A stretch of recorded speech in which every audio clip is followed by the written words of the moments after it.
چڑیا کا اندھے سانپ کو کھجور کھلانا اور ڈاکوؤں کی توبہ۔ کرد ایک قبیلے کا نام ہے۔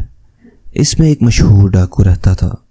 وہ اپنا واقعہ خود بیان کرتا ہے، جس کو مولانا ذکریہ رحمۃ اللہ علیہ فضائل صدقات میں تحریر فرماتے ہیں۔ میں اپنے ساتھیوں کے ساتھ ڈاکہ مارنے جا رہا تھا۔ رستے میں ہم ایک جگہ بیٹھے تھے۔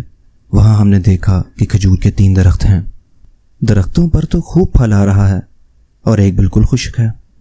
میں نے دیکھا کہ ایک چڑیا بار بار آتی ہے اور پھلدار درختوں سے تازہ کھجور توڑ کر اپنی چونچ میں لے کر اس خشک درخت تک لے جاتی ہے۔ ہمیں یہ دیکھ کر بڑا تعجب ہوا تو مجھے خیال آیا کہ اس پر چڑھ کر دیکھوں تو کہ چڑیا اس کھجور کا کر کیا رہی ہے۔ چنانچہ میں نے اس خشک درخت کی چوٹی پر جا کر دیکھا۔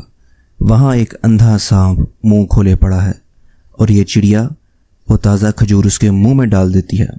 مجھے یہ دیکھ کر اس قدر حیرت ہوئی کہ میں رونے لگا اور میں نے کہا، میرے مولا، یہ سانپ جس کو مارنے کا حکم تیرے نبی کریم صلی اللہ علیہ وسلم نے دیا، تو نے جب اس اندھے سانپ کو روزی پہنچانے کے لیے چڑیا کو مقرر فرما دیا ہے تو میں تیرا بندہ توحید کا اقرار کرنے والا، تو نے مجھے لوگوں کے لوٹنے پہ لگا دیا۔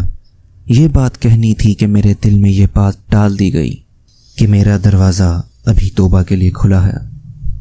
وہ شخص کہتا ہے کہ میں نے اسی وقت اپنی تلوار توڑ ڈالی جو لوگوں کو لوٹنے میں کام دیتی تھی، اور اپنے سر پر خاک ڈالتا ہوا چلانے لگا۔ مجھے غیب سے آواز آئی کہ ہم نے درگزر کیا۔ میں اپنے ساتھیوں کے پاس گیا تو وہ کہنے لگے کہ تجھے کیا ہو گیا؟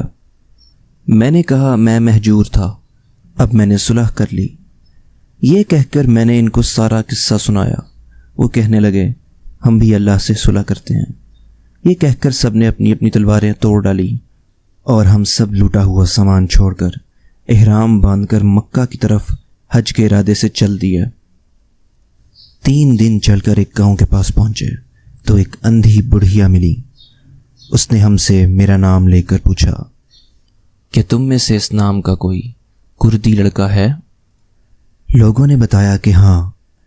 اس عورت نے کچھ کپڑے نکالے اور یہ کہا کہ 3 دن ہو گئے ہیں، میرا لڑکا مر گیا ہے، اس نے یہ کپڑے چھوڑے ہیں۔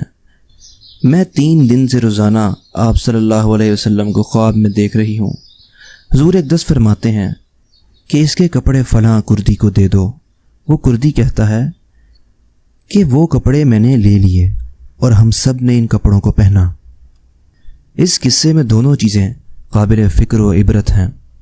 پہلی چیز کہ اندھے سانپ کی اللہ جل شانہ کی طرف سے روزی کا سامان مقرر ہونا، اور دوسری آپ صلی اللہ علیہ وسلم کی طرف سے کپڑوں کا عطیہ پیش ہونا۔